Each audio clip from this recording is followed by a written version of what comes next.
What is the identity of the Antichrist? How will we be able to identify him? During the tribulation, one man, the Antichrist, will come up to unite the world under one authority, according to the Bible. Like his father, the devil, this worldwide tyrant will disguise himself as an angel of light, but will eventually act in accordance with his true evil nature. Here are 6 answers to questions about this future sign of the apocalypse. Who is the Antichrist? The Antichrist is someone who opposes Christ. Anti can also mean instead of, and both meanings apply to this coming world leader. At the same time, he will openly oppose Christ while posing as Christ. The Antichrist will do all in his power to live up to his dreadful moniker. As Satan leads the world's forces into the battle of Armageddon, he will persecute, torture, and kill God's people. He will be the most powerful tyrant the world has ever known, dwarfing the likes of Caesar and Hitler. Even though the Bible only mentions the Antichrist by that name 4 times, he appears many more times under numerous identities. He's also known as the one who brings destruction, 2 Thessalonians 2:3, and the lawless one, 2 Thessalonians 2:8. 2 Thessalonians 2:8 says, "And then the lawless one will be revealed, whom the Lord Jesus will overthrow with the breath of his mouth and destroy by the splendor of his coming." When he comes on the scene, people will flock to him like flies to honey, and they will do anything he asks. How will he unite the nations? The prophet Daniel describes the Antichrist in these terms. "After this I saw in the night visions, and behold, a 4th beast. And there were eyes like the eyes of a man, and a mouth speaking pompous words. He shall speak pompous words against the Most High." Daniel 7:7-8 and 25. Daniel 7:7-8 says, "After this I saw in the night visions, and behold a 4th beast, dreadful and terrible, and strong exceedingly. And it had great iron teeth. It devoured and brake in pieces, and stamped the residue with the feet of it. And it was diverse from all the beasts that were before it, and it had 10 horns. I considered the horns, and behold, there came up among them another little horn, before whom there were 3 of the first horns plucked up by the roots. And behold, in this horn were eyes like the eyes of man, and a mouth speaking great things." Daniel 7:25. "And he shall speak great words against the Most High, and shall wear out the saints of the Most High, and think to change times and laws, and they shall be given into his hand until a time and times and the dividing of time."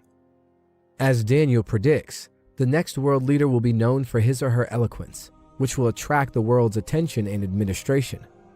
Daniel goes on to tell us not only will this golden-tongued orator speak in high-blown terms, but he will also speak arrogantly against God. The Apostle John describes him similarly in the book of Revelation.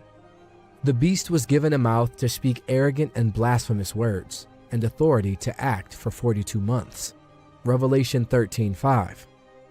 The Antichrist is described as a man whose appearance was greater than his brothers. Daniel 7:20. "And of the 10 horns that were in his head, and of the other which came up, and before whom 3 fell, even of that horn that had eyes, and a mouth that spake very great things, whose look was more stout than his fellows." He will be extremely irresistible to the masses due to his charismatic personality, speaking abilities, and outstanding good looks. The Apostle John adds to Daniel's account of the Antichrist's blasphemous activities by stating that everyone alive will be required to worship him. "And he had power to give life unto the image of the beast, that the image of the beast should both speak, and cause that as many as would not worship the image of the beast should be killed." Revelation 13:15. Finally, the Antichrist is referred to as a beast in Revelation 13:1-8, which is an apt description. During the last 3.5 years of the tribulation, the Antichrist will personify Satan himself.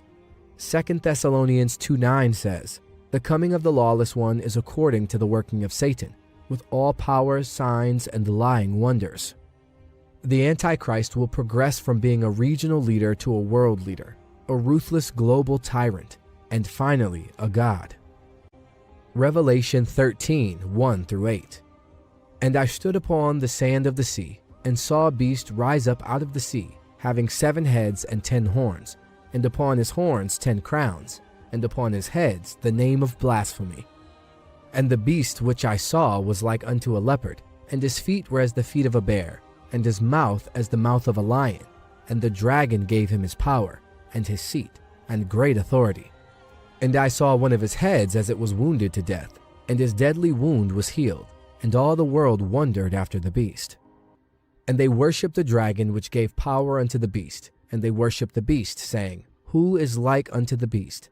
Who is able to make war with him? And there was given unto him a mouth speaking great things and blasphemies, and power was given unto him to continue 42 months. And he opened his mouth in blasphemy against God, to blaspheme his name, and his tabernacle, and them that dwell in heaven. And it was given unto him to make war with the saints, and to overcome them. And power was given him over all kindreds, and tongues, and nations. And all that dwell upon the earth shall worship him, whose names are not written in the book of life of the Lamb slain from the foundation of the world. What is the unholy Trinity? The unholy Trinity's first person and father is Satan. The Antichrist will be the evil Trinity's second member and son. The third part of the unholy Trinity, the false prophet, will guide the people's worship and acclaim back to the Antichrist. Revelation 13:11-12. And I beheld another beast coming up out of the earth, and he had 2 horns like a lamb, and he spake as a dragon. And he exercised all the power of the first beast before him, and caused the earth and them which dwell therein to worship the first beast, whose deadly wound was healed. How does the Antichrist gain political power? His ascension to power will be quiet. It will go unnoticed at first, and even those closest to the action will be unable to see it. He will emerge from the common populace, according to John. And I stood upon the sand of the sea, and saw a beast rise up out of the sea, having 7 heads and 10 horns, and upon his horns 10 crowns, and upon his heads the name of blasphemy. Revelation 13:1. The sea in biblical imagery stands for the general mass of humanity, or more specifically, the Gentile nations. The tribulation, as awful as it will never be beyond God's control. Satan is restrained by a leash, which is held by God. Who will worship the Antichrist? According to Revelation 13:8, all who dwell on the earth will worship him. According to Daniel 7:25, the Antichrist is a cult leader. He shall speak pompous words against the Most High, and shall intend to change times and law. He will speak out against heaven's genuine God. The terminology suggests that he will attempt to elevate himself to the level of God and make statements from there.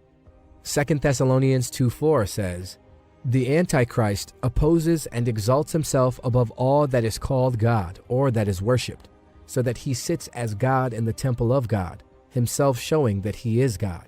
He will accept the worship of the people of the world. What will happen to the Antichrist while he leads the Armageddon battle?